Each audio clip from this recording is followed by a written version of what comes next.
Welcome to one of the most disturbing cases recorded in the history of Mississippi. Before we begin, I invite you to leave in the comments where you're watching from and the exact time you're listening to this narration. We're interested to know which places and what times of day or night these documented accounts reach.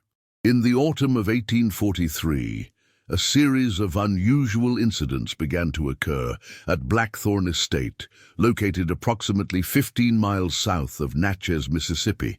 The property, encompassing over 2,000 acres of cotton fields and dense woodland, had been in the possession of the Blackwood family since the turn of the century.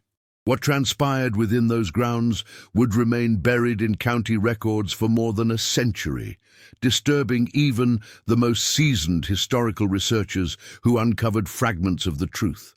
Local newspapers from that period mentioned the estate only in passing, noting the peculiar circumstances surrounding the Blackwood family's agricultural prosperity, despite a blight affecting neighboring plantations. According to land registry documents filed with the Adams County Clerk's Office, the property had been expanding steadily, acquiring adjacent lands from families who left the area under what witnesses described as unsettling conditions. The estate was primarily managed by Eleanor Blackwood, who assumed control following her father's passing in 1838. County records describe her as unmarried, of sound mind and considerable education, having studied in Philadelphia before returning to manage family interests. What these formal descriptions failed to capture was the atmosphere of dread that surrounded the woman, according to accounts collected decades later from former servants and neighboring families. Eleanor lived at the estate with her two younger brothers, Thomas and William. Public records show that Thomas, the middle sibling, had briefly attended West Point before returning home under unclear circumstances in 1839. William, the youngest, appears in few official documents beyond his birth record and is described in a physician's notes as possessing a frail constitution and nervous disposition. What makes this case particularly disturbing is not what was officially documented, but what remained unspoken for decades. The Blackwood estate maintained a population of approximately 70 enslaved persons, according to census records, a number that remained unusually stable, despite neighboring plantations reporting declining numbers due to disease and harsh conditions throughout the region. It was not until 1869, years after the Civil War, that a former house servant named Harriet provided a statement to a Freedmen's Bureau representative that would later be sealed and forgotten in a government archive. Her testimony described conditions at Blackwood Estate that defied conventional understanding of even the brutal plantation system of the antebellum South. According to the transcript, Harriet stated, "Miss Eleanor kept books on everyone, not just work records like other places. She had measurements and dates and pairings all written down like she was breeding cattle. The brothers never spoke against her, no matter what she ordered them to do." This statement remained buried in obscure archives until 1865, when Professor James Merritt of Tufts University discovered it while researching economic practices of pre-war Mississippi plantations. What he found led him to abandon his original research focus entirely, as he wrote in a private letter to a colleague, "I have encountered something that defies categorization within our historical framework. The Blackwood case represents something beyond mere economic exploitation, something pathological that has been deliberately erased from local memory." The morning of March 15, 1845, began like any other on the Blackwood estate. The air carried the heaviness of approaching rain, and workers had been in the fields since before dawn. Inside the main house, built in the Greek Revival style common among wealthy landowners, Eleanor Blackwood sat at her father's old mahogany desk, reviewing ledgers with meticulous attention to detail. At 30 years of age, Eleanor presented a striking figure, according to descriptions in letters exchanged between neighboring plantation mistresses. Tall, with auburn hair typically worn in a severe style, she was noted for her unusual education and mannerisms more suited to business than society. Local records indicate she had rejected several marriage proposals from prominent families, causing considerable scandal, but eventually leading the community to regard her as an eccentric spinster rather than a suitable match. That particular morning, according to kitchen records later recovered, she had requested her breakfast be served in the study rather than the dining room, where her brothers typically ate together. This small deviation from routine marked the beginning of what would become a pivotal day in the estate's dark history. Thomas Blackwood, 27 years of age, had been overseeing the eastern fields for the previous 3 seasons. County agricultural reports note that those particular acres had yielded exceptional harvest, worthy of regional recognition, though Thomas himself never appeared at any agricultural society meetings to receive such acknowledgements. Descriptions from former employees collected decades later characterize him as increasingly withdrawn, with a haunted demeanor that worsened following private meetings with his sister. William, the youngest at 24, handled correspondence and accounts under Eleanor's supervision. A diary belonging to a neighboring plantation owner's daughter, Margaret Holbrook, describes an encounter with William at a Christmas gathering in 1844. The youngest Blackwood boy attended with his sister, though he spoke hardly 10 words the entire evening. When Eleanor engaged in conversation with the Wilkinson family, I observed him standing apart, his hands trembling so severely he spilled his drink. When I inquired after his health, he looked at me with such naked terror that I nearly called for my father. Before he could respond, his sister appeared at his side, and he fell silent entirely. What transpired within the Blackwood household remained largely invisible to outside observers. The estate operated as a nearly self-contained entity, with few visitors permitted beyond the main gate. Deliveries were received at an outbuilding near the entrance, and even the local minister noted in parish records that his seasonal visits were unexpectedly brief and conducted primarily in the formal parlour, with no access permitted to other household members. According to household inventory records filed after Eleanor's eventual death, the main house contained 22 rooms, including an unusual number of locked storage areas and what was described as a medical room equipped with instruments more typically found in hospital settings than private residences. A ledger recovered from this room contained entries that, according to Professor Merritt's notes, reveal a systematic approach to human reproduction that treats people as agricultural stock, with notations on physical characteristics, bloodlines, and productive capacity that chill the reader to the bone. The adjacent property owner to the west, Colonel James Thornton, noted in his personal journal in February 1845 that he had observed unusual structures being erected in the remote southern section of the Blackwood property, visible only from the highest point of my land. Construction appears to be conducted at night, with torches visible through the trees. When I inquired about this activity, Miss Blackwood informed me they were merely improving drainage to reclaim swampland, though the topography of that area contains no significant wetlands to my knowledge. What Colonel Thornton observed would later become central to the disturbing narrative that eventually emerged. The structures, according to architectural assessments conducted in 1866, after the property had changed hands, appeared to be a series of connected outbuildings designed with unusual attention to sound suppression and isolation, with thick walls and few windows, resembling in some aspects certain hospital wards for the mentally afflicted, though lacking any apparent therapeutic purpose. The events of March 1845 would never be fully documented in any official record, but fragments of evidence suggest a significant confrontation occurred between Eleanor and her brother Thomas. A house servant's deposition, given to a northern journalist in 1868 but never published, described shouting from the master's study, with the younger master's voice raised in a manner never before heard on the property. The mistress's response was not raised, but carried throughout the house nonetheless, followed by a silence more terrible than the argument. What Thomas had discovered, according to Professor Merritt's reconstruction of events, appears to have been the full extent of his sister's breeding program, not just its existence, which he likely knew about, but specific details regarding his own unwitting participation in it.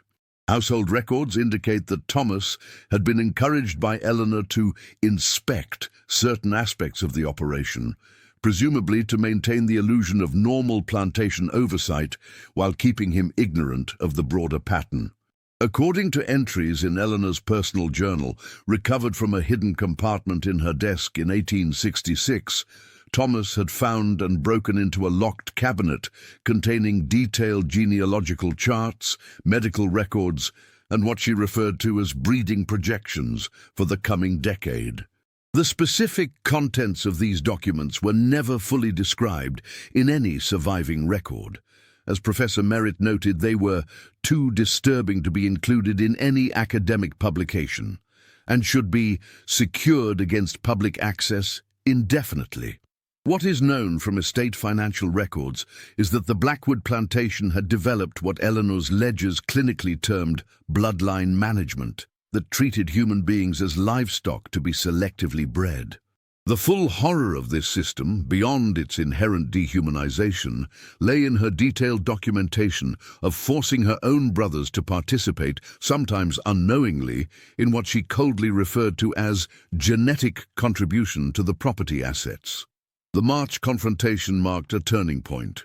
Thomas's name disappears from daily management records after this date, though he remained on the property.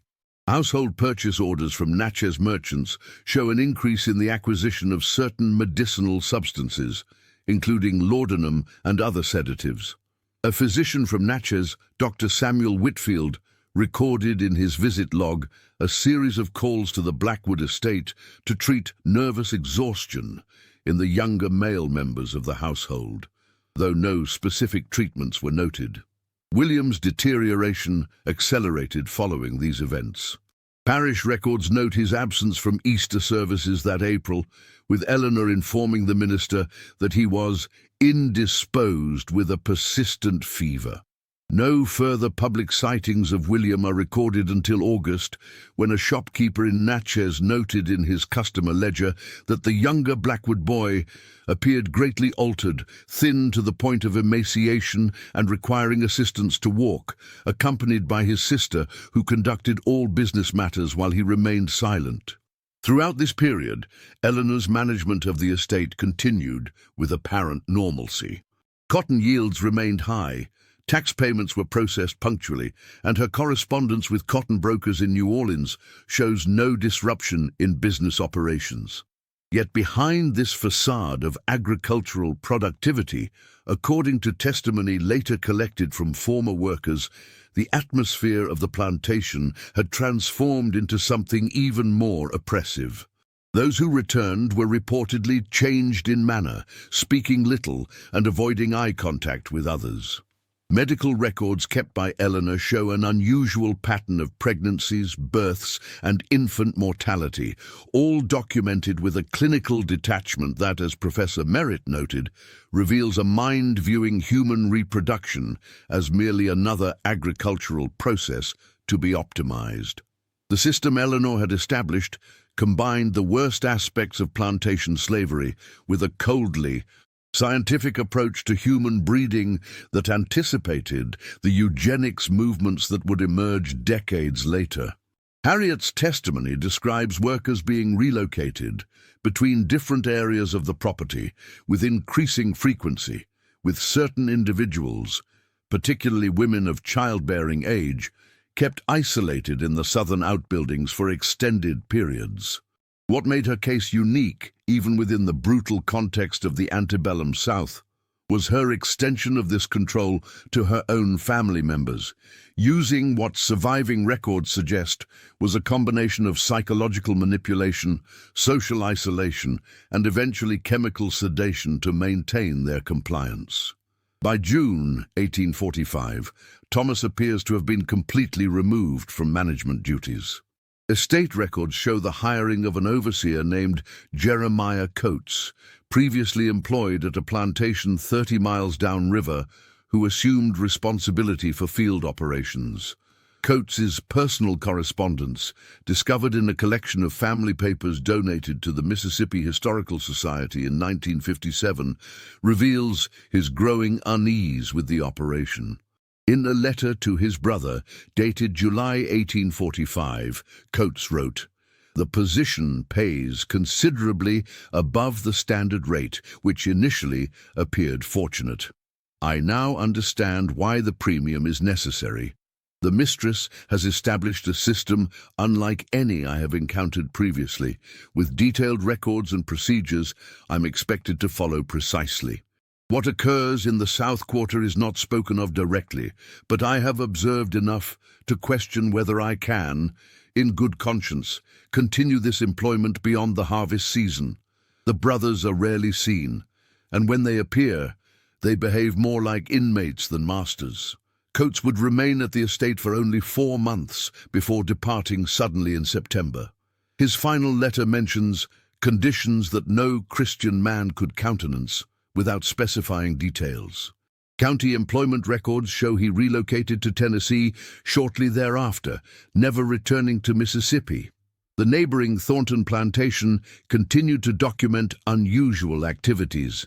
In an August entry, Colonel Thornton noted, "Unusual movement of wagons to and from the Blackwood property during night hours. When encountered on the county road, the drivers avoid all conversation and shield their cargo from view. I have brought this matter to the attention of the sheriff, who seemed reluctant to investigate, suggesting that the Blackwood woman's eccentricities are best left unexamined so long as taxes are paid and no laws openly broken." This reluctance of local authorities to investigate the Blackwood estate appears repeatedly in historical records. Eleanor's position as a substantial landowner, taxpayer, and agricultural producer afforded her a degree of protection from scrutiny, particularly given the isolated nature of the property and the era's limited legal oversight of plantation operations. The few individuals who raised concerns found themselves subtly discouraged from pursuing inquiries through what Professor Merritt described as a combination of economic pressure, social ostracism, and in at least 2 documented cases, unexplained accidents befalling particularly persistent questioners. By autumn 1845, both Thomas and William were effectively prisoners within the estate, according to household accounts pieced together from multiple sources. Their quarters had been relocated from the family wing to rooms in the east section of the house, an area that household inventories show had been modified with reinforced doors and shuttered windows. Medical supplies continued to be delivered regularly from Natchez, with Eleanor's personal records showing detailed tracking of dosages administered to her brothers, typically coinciding with what she termed contribution days in her clinical nomenclature. The full extent of what occurred during these contribution days was never explicitly documented in any surviving record, though Professor Merritt's research suggests a systematic program of forced reproduction involving both brothers. Eleanor's journals contain oblique references to securing genetic advantages and maintaining bloodline quality through what she termed controlled introduction of family traits. The clinical language masks what was, in essence, a grotesque violation of both her brothers and the enslaved women selected for her program. What makes this case particularly disturbing is not only the nature of these violations, but the methodical, pseudo-scientific approach Eleanor applied to human suffering.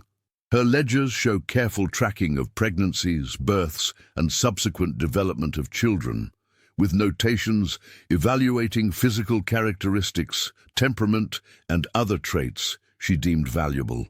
Those children who met her criteria were designated for what she termed program continuation, while others were assigned to general fieldwork, or in some cases sold to other plantations, with her records noting they were unsuitable for breeding objectives.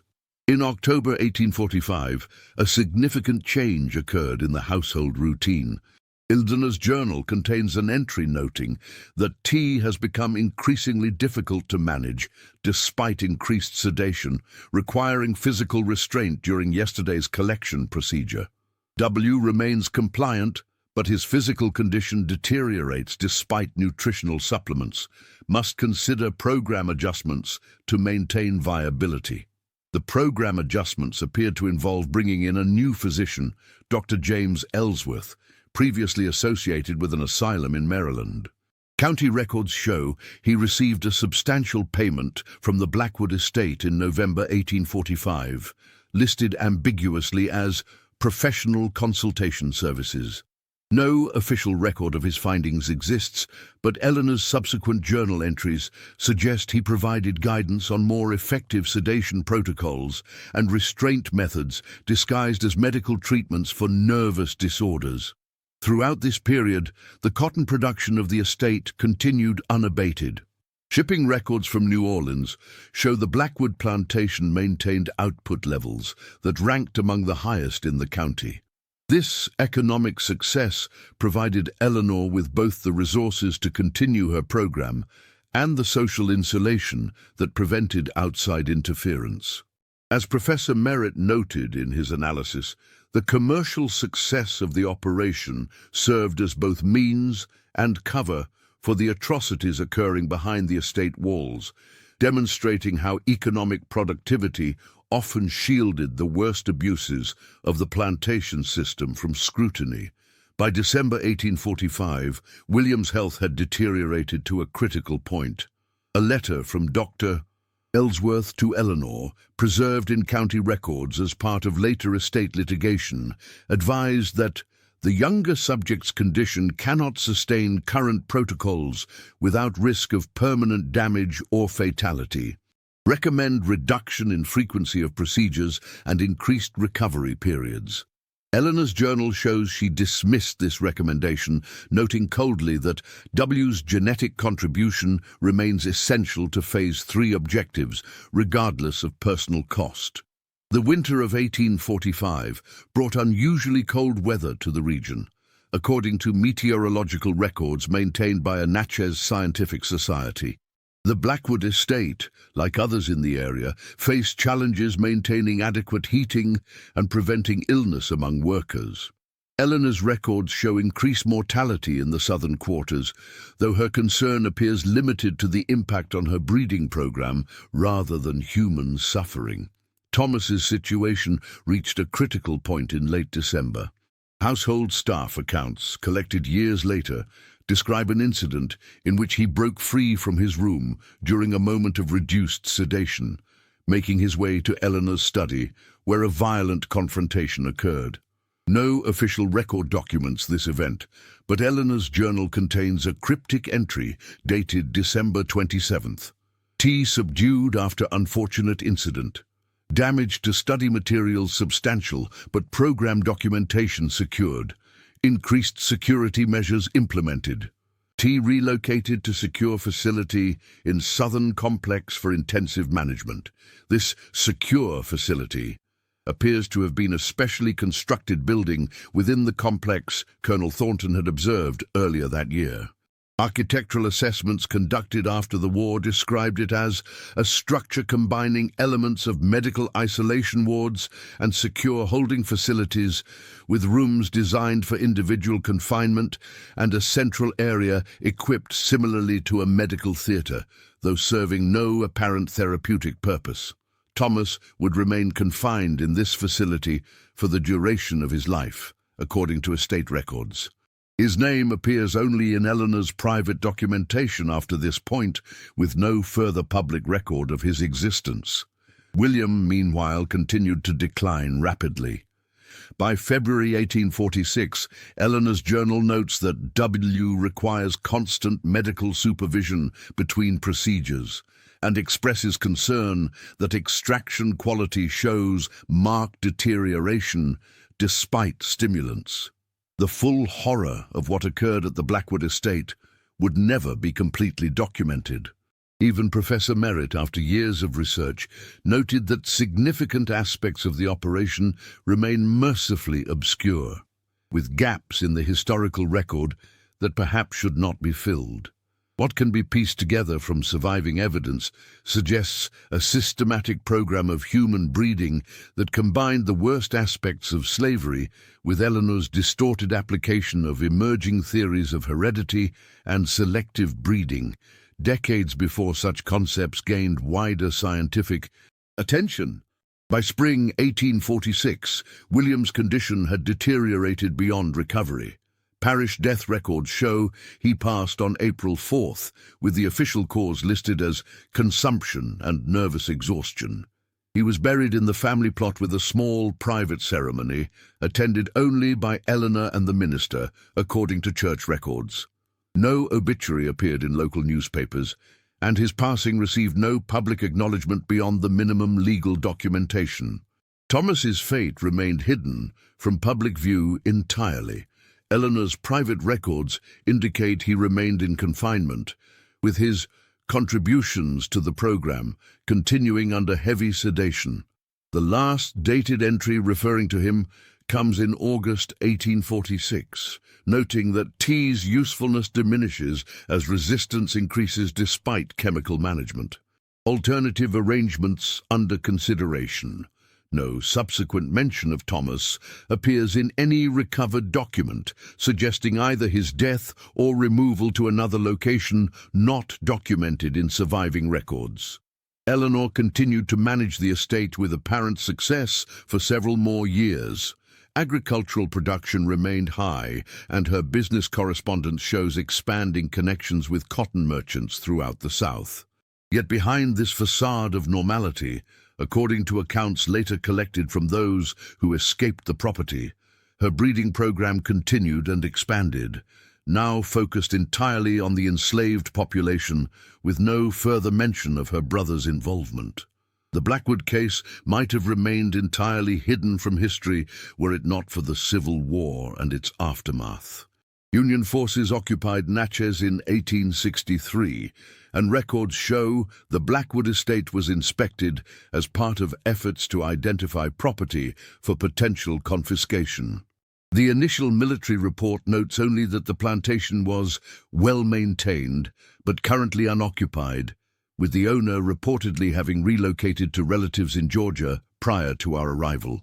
No mention is made of the southern complex or any unusual findings, suggesting either a superficial inspection or deliberate omission from official documentation. It was not until 1865, during Reconstruction, that a more thorough investigation occurred. His official report, filed in July 1865, but subsequently classified and removed from public access, described discoveries that he characterized as evidence of systematic atrocities exceeding conventional understanding of plantation abuses, suggesting a mind diseased beyond normal human comprehension.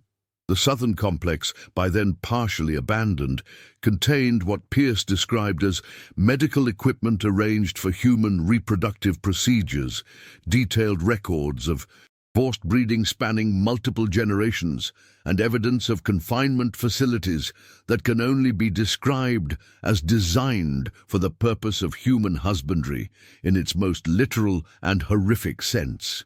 His report recommended that certain structures be demolished and records secured to prevent further trauma to survivors and their descendants. Eleanor Blackwood herself never faced justice for her actions. A Freedmen's Bureau agent named Jonathan Pierce, responding to reports from formerly enslaved people who had fled the property, conducted a detailed examination of the estate. Records indicate she fled Mississippi in 1864 as Union forces approached, taking significant financial assets but leaving behind most estate records and property. A brief mention in the Atlanta newspaper in 1867 notes the death of E. No legal proceedings were ever initiated against her, and much of the evidence of her crimes was deliberately suppressed by authorities who, according to Professor Merritt's assessment, deemed the case too disturbing for public knowledge and potentially damaging to post-war reconciliation efforts. The Blackwood estate itself was eventually sold in 1868 to a northern investor who converted it to a much smaller farming operation, demolishing many of the original structures, including the entire southern complex. Blackwood, formerly of Mississippi, with no further details provided. The main house burned under mysterious circumstances in 1871, destroying any remaining records stored there. The land would change hands multiple times over subsequent decades, with local residents reporting persistent unease about the property despite no visible remnants of its dark history. The story might have remained completely buried were it not for Professor Merritt's accidental discovery of Harriet's testimony in archived Freedmen's Bureau records in 1963.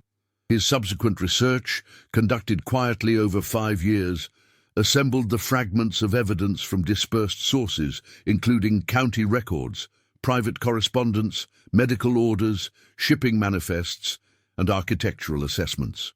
The resulting monograph, completed in 1968, but never published due to what his academic correspondence describes as ethical concerns regarding the potential impact of such disturbing historical material, remained in university archives, accessible only to qualified historical researchers with specific authorization. In 1969, the last physical connection to the case disappeared when the remains of the Blackwood family cemetery were relocated during highway construction. The graves moved to a public cemetery with simple markers bearing only names and dates, no family connection indicated. The land where the plantation once stood is now divided among several modern farms and a small industrial park, with no historical marker or acknowledgement of what occurred there. What makes the Blackwood case uniquely disturbing, even within the brutal context of plantation slavery, is the combination of systematic cruelty with clinical methodology, applied not only to enslaved persons, but extended to the perpetrator's own family members. Eleanor's writings reveal a mind that viewed all human beings, including her brothers, as mere biological resources to be utilized according to her designs, with no recognition of humanity, dignity, or suffering. As Professor Merritt noted in his final assessment, sealed with his research materials, the horror of the Blackwood case lies not in physical violence, though that certainly occurred, but in the cold, methodical denial of humanity that allowed Eleanor to document her atrocities as though they were merely agricultural innovations. Perhaps most disturbing is the recognition that her approach, while extreme, represents an extension of the same dehumanizing logic that underpinned the entire plantation system, a reminder that institutional evil often enables and conceals individual pathology. Today, no visible trace remains of Blackthorn Estate or the atrocities committed there. The land has been transformed, the buildings demolished, the records scattered or destroyed. Yet the echo of what occurred continues to resonate through the fragments of evidence that survived, a reminder of capacity for calculated cruelty that can hide behind facades of civilization and productivity. The story of Eleanor Blackwood and her brothers represents not supernatural horror, but something perhaps more disturbing. The horror of human potential corrupted beyond recognition, operating within systems that enable rather than constrain the worst aspects of our nature. It reminds us that sometimes the most terrifying monsters are not those that emerge from darkness, but those that operate in broad daylight, their actions obscured not by shadows, but by the willful blindness of the societies that harbor them. To this day, workers on the properties that once formed the Blackwood estate report an unexplained sense of unease in certain areas, particularly near the southern border, where the specialized facilities once stood. Nothing visible remains to mark the location, yet something intangible persists, perhaps only in human memory and the cultural transmission of trauma, or perhaps something more fundamentally imprinted on the landscape itself, a resonance of suffering that time has not fully erased. The case files assembled by Professor Merritt remain sealed in university archives, accessible only under restricted conditions that he himself established before his death in 1969.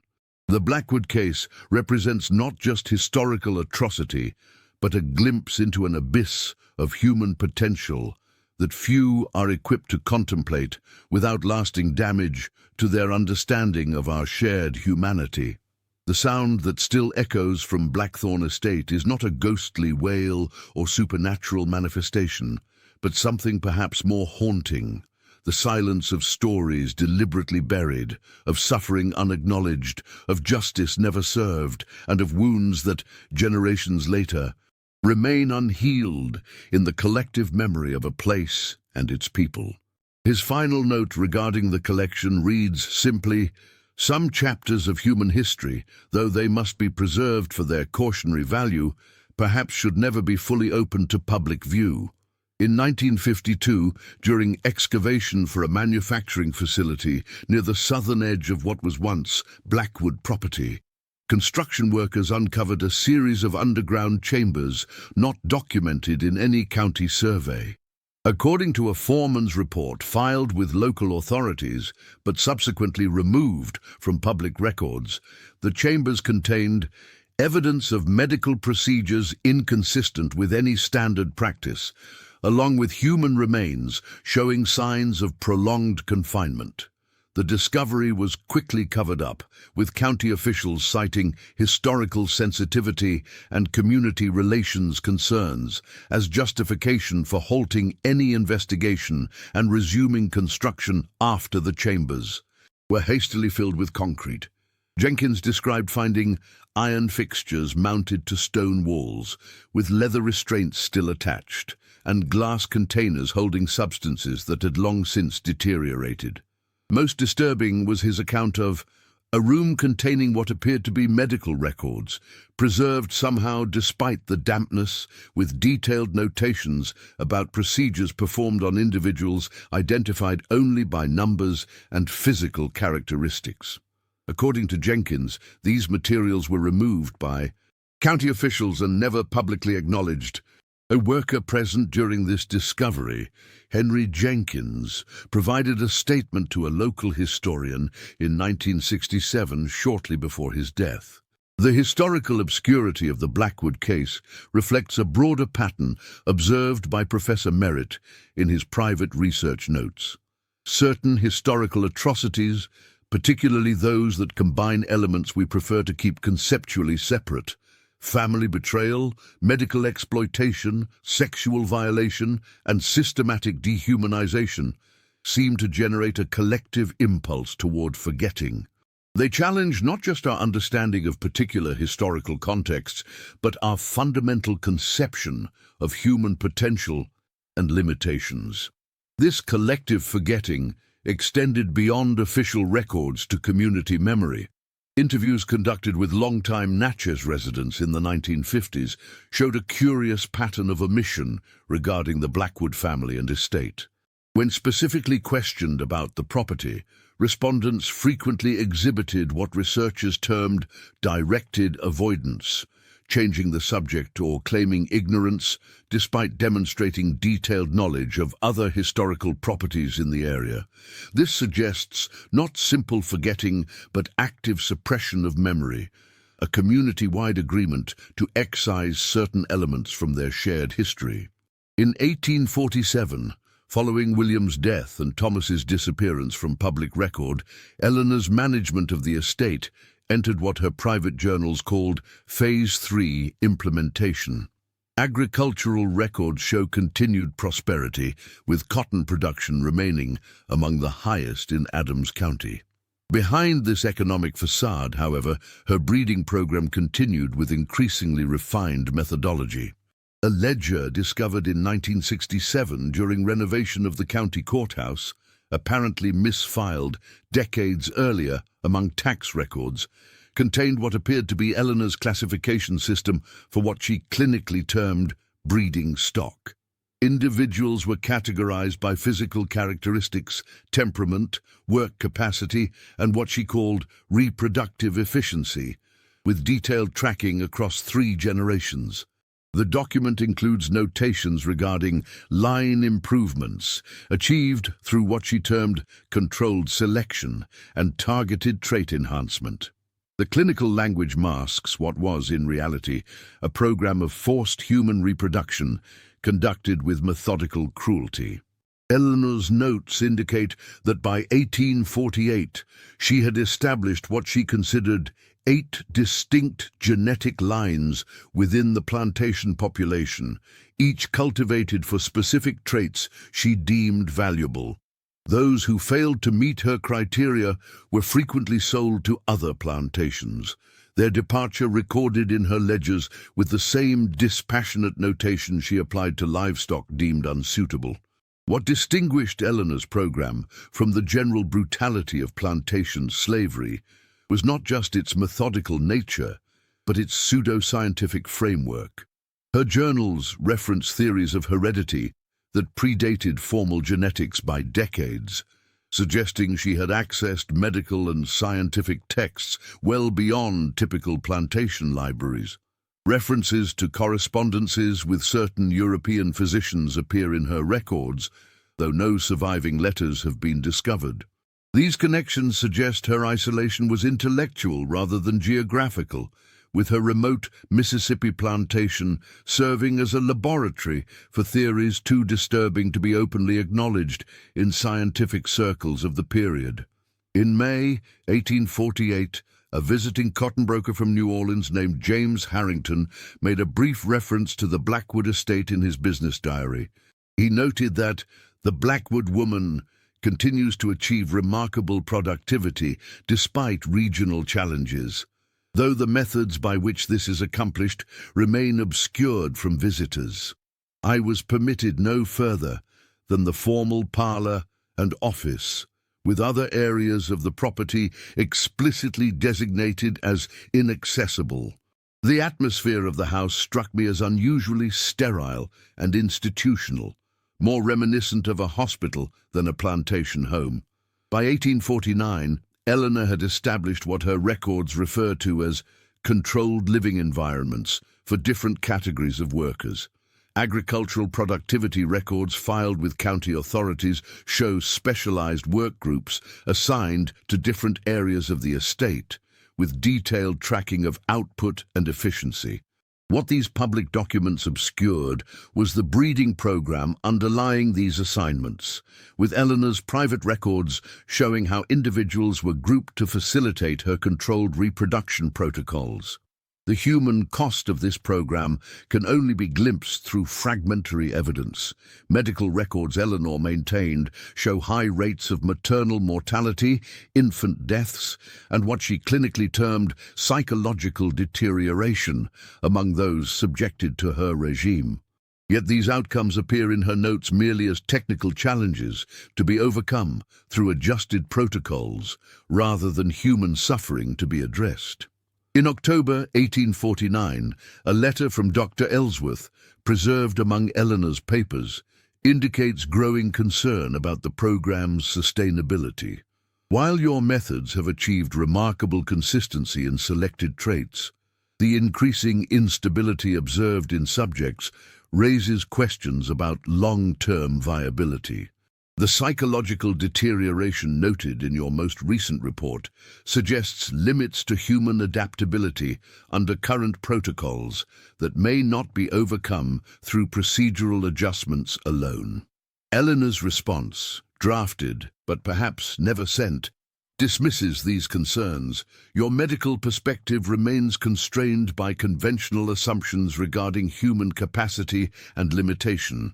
The temporary discomfort of individuals must be weighed against the multi-generational improvements being established. Those unable to adapt represent expected wastage in any systematic improvement program. This callous dismissal of suffering as expected wastage encapsulates the horror at the core of the Blackwood case. Not just the physical and psychological torture inflicted on countless individuals, but the cold rationality with which it was justified. Eleanor viewed human beings as merely biological material to be manipulated, their pain irrelevant except as a technical obstacle to be overcome. By 1850, rumors about unusual practices at the Blackwood estate had begun to circulate among neighboring plantations, though no formal investigations were initiated.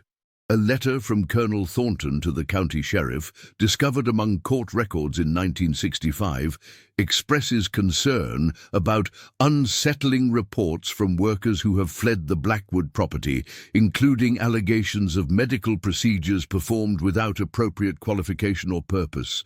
The sheriff's response, if any was made, has not survived in official records.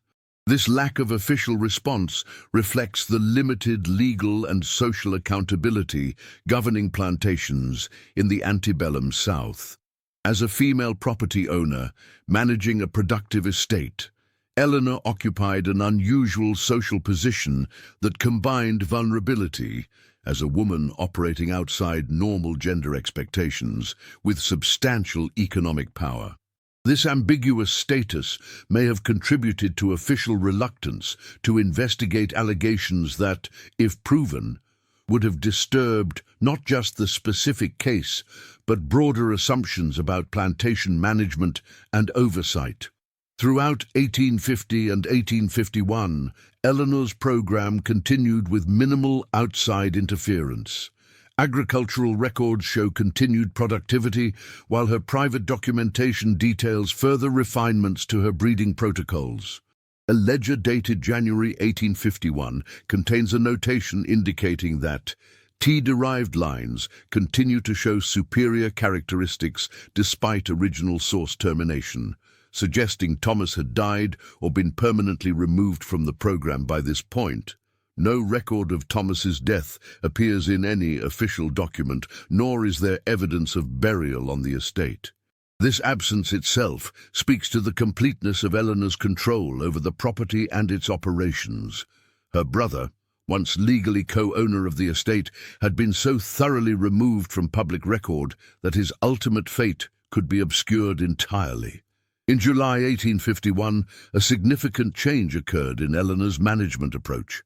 Her journals reference an unexpected development requiring program reassessment, though specific details are obscured by her increasingly coded language. Subsequent entries suggest a shift toward what she termed self-sustaining bloodlines, with reduced direct oversight, possibly indicating health problems that limited her personal involvement in day-to-day operations. This supposition is supported by a letter from Dr. Ellsworth dated August 1851, referring to your condition and recommending reduced exertion and regular application of the prescribed treatments. No specific diagnosis is mentioned, but subsequent correspondence indicates declining health, requiring increasing medication over the following years.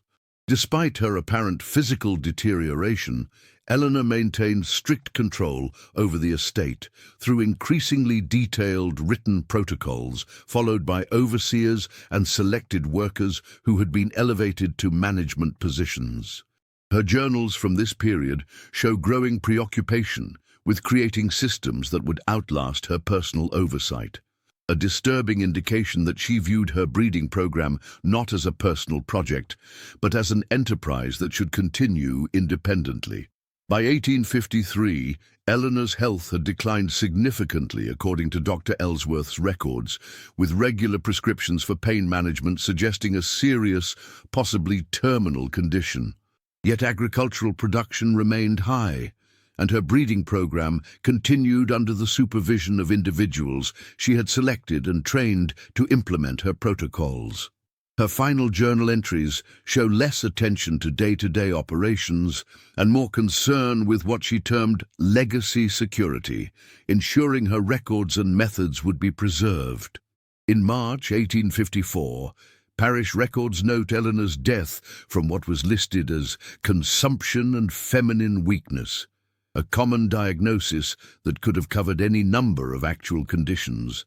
Unlike her brother William, whose death warranted only minimal acknowledgement, Eleanor received a formal funeral attended by regional business associates and neighbouring property owners. The sermon, preserved in the minister's records, makes no mention of her unusual management methods, instead praising her uncommon dedication to agricultural improvement and remarkable independence of spirit. Phrases that take on disturbing dimensions when viewed in light of what is now known about her activities. Following her death, the estate passed to a cousin from the maternal line, Charles Harrington, who had previously had minimal contact with the Mississippi branch of the family.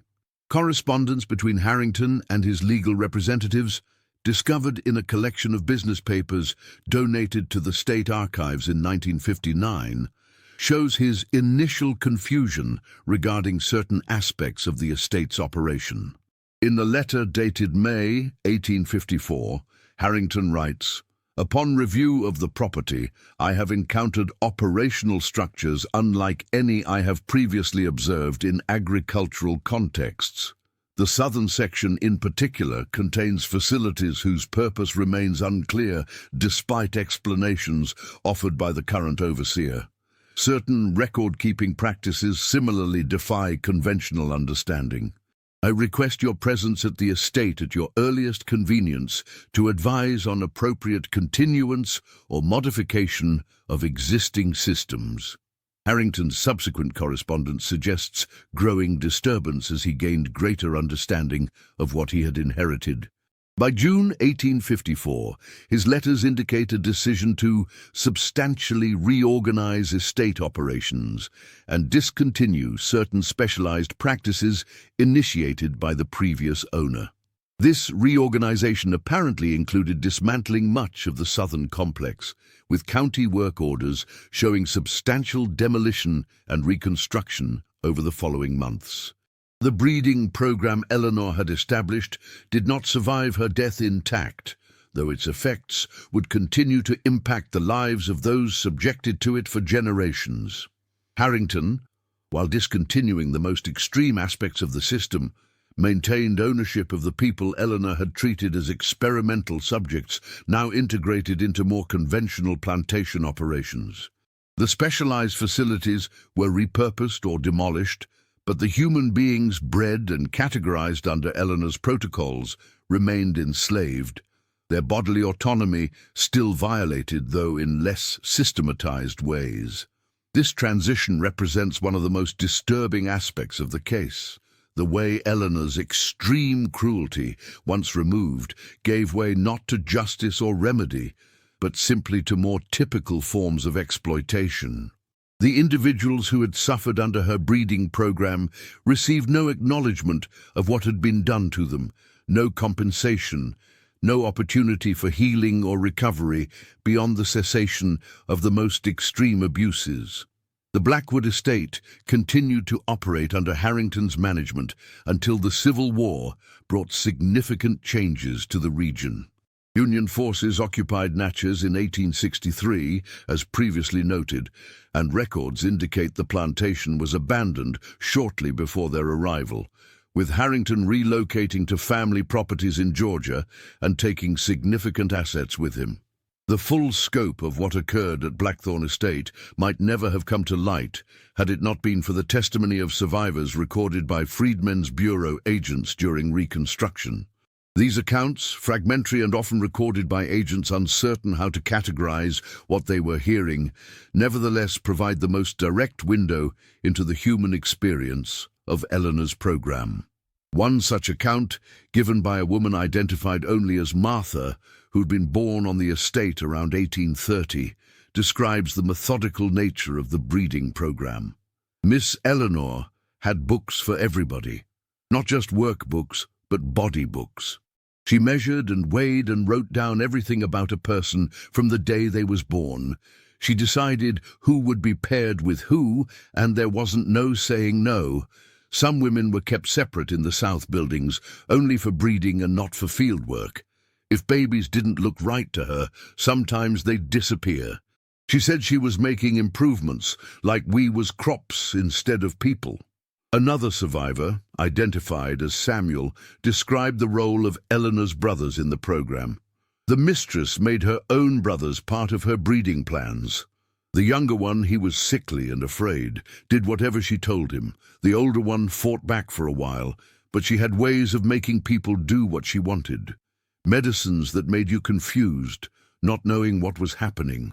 Later on, he was kept in the South buildings and wasn't seen much around the main house anymore.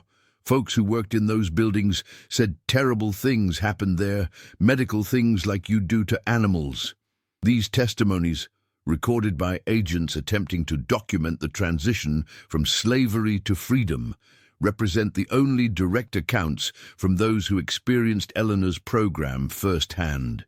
Their stories, preserved in archives yet largely excluded from mainstream historical narratives of the period, provide a powerful counterpoint to the clinical documentation found in Eleanor's own records, reminding us that behind each entry in her breeding ledgers was a human being subjected to calculated cruelty. The long-term impact of Eleanor's program extended beyond the immediate suffering of those directly subjected to it. Genealogical research conducted in the 1970s by descendants of those enslaved at Blackthorn Estate revealed patterns of relationship and heredity that bore the imprint of Eleanor's selective breeding efforts 3 generations later. Certain physical characteristics appeared with unusual frequency within family lines, and oral histories preserved among descendants contained references to ancestors being selected or paired according to particular traits. These echoes of Eleanor's program in the bodies and family histories of descendants represent one of its most disturbing legacies: the way systematic violation of bodily autonomy can create intergenerational impacts that persist long after the direct perpetrator is gone. Unlike conventional historical atrocities that end when the acts themselves cease, Eleanor's manipulation of human reproduction created effects that continued to unfold through subsequent generations, a biological legacy of violation inscribed in the very genetic makeup of descendants. Professor Merritt's research, conducted in the 1960s, faced significant challenges beyond the fragmented nature of historical evidence. His academic correspondence reveals concerns about the ethical implications of publishing his findings, with particular attention to the potential impact on descendants of those victimized at Blackthorn Estate. In a letter to a colleague dated February 1968, he wrote, "While historical truth demands acknowledgement, I find myself increasingly troubled by questions of consent and agency in relation to this particular history. Those who suffered under Eleanor Blackwood's regime had no choice in their participation. Do their descendants now have the right to decide whether that suffering becomes public knowledge? Does the historian's obligation to document outweigh potential harms that documentation might cause to living individuals?" These ethical questions led Merritt to ultimately restrict access to his completed research, depositing his materials in university archives with specific limitations on who could access them and under what circumstances. His decision reflects the exceptional nature of the Blackwood case, a historical atrocity so disturbing in its implications that even its documentation raises profound ethical concerns.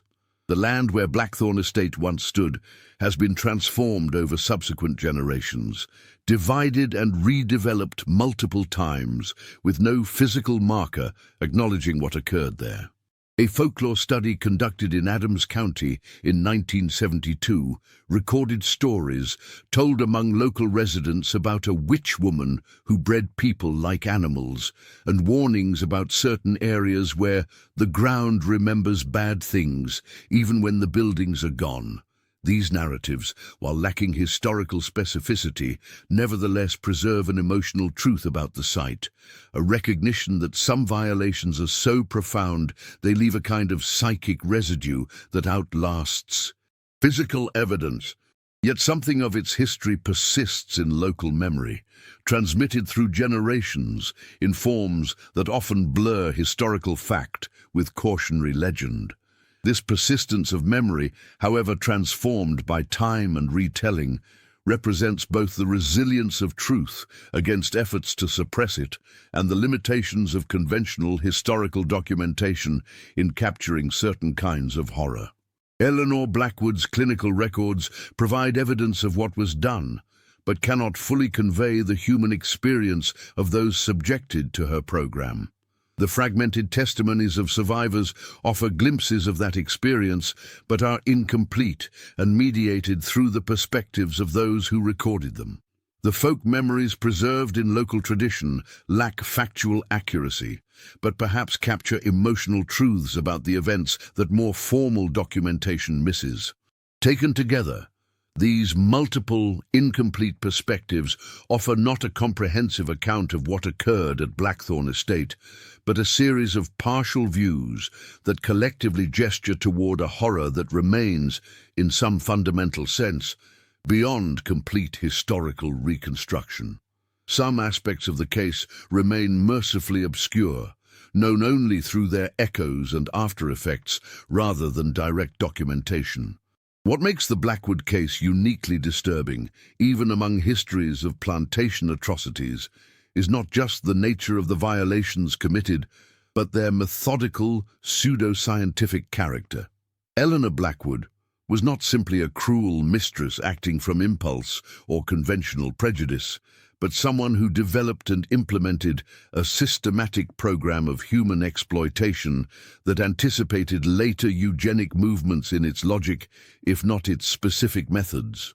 Her detailed records, clinical language, and methodical approach represent a distinctive form of evil that combines dehumanization with rationality, treating human beings as mere biological material while maintaining meticulous documentation of their suffering. This combination challenges comfortable distinctions between barbarism and civilization, between irrational cruelty and rational planning, suggesting how easily systems of knowledge and record-keeping can become tools of atrocity rather than safeguards against it. Perhaps most disturbing is the recognition that Eleanor operated not outside the plantation system, but within it, extending its logic to extremes that expose the dehumanization inherent in the institution itself. Her breeding program, while exceptional in its methodical nature and inclusion of her own family members, represented an intensification of violations already present in conventional slavery. Control of reproduction, denial of bodily autonomy, transformation of human beings into property. This continuity between normal plantation operations and Eleanor's extreme program raises uncomfortable questions about how systems of oppression enable and normalize individual acts of cruelty, creating contexts where atrocities can occur not as departures from order, but as extensions of existing logic. The Blackwood case thus serves not just as a record of individual pathology, but as a lens through which to view the broader systems that made such pathology possible. The physical traces of Blackthorn Estate have been erased from the landscape, the buildings demolished, the fields repurposed, the very contours of the land altered through subsequent development. Yet something of what occurred there persists. In archives and records, in family histories and folk memories, in the genetic inheritance of descendants, and perhaps in some more intangible form of cultural memory that resists complete erasure. This persistence suggests that some violations leave marks too deep to be completely removed, creating absences and silences that themselves become forms of presence. The Blackwood case, though largely excluded from official histories and public monuments, nevertheless continues to exert influence through these gaps and echoes, reminding us that what is buried is not always truly gone, and what is silenced may still find ways to speak.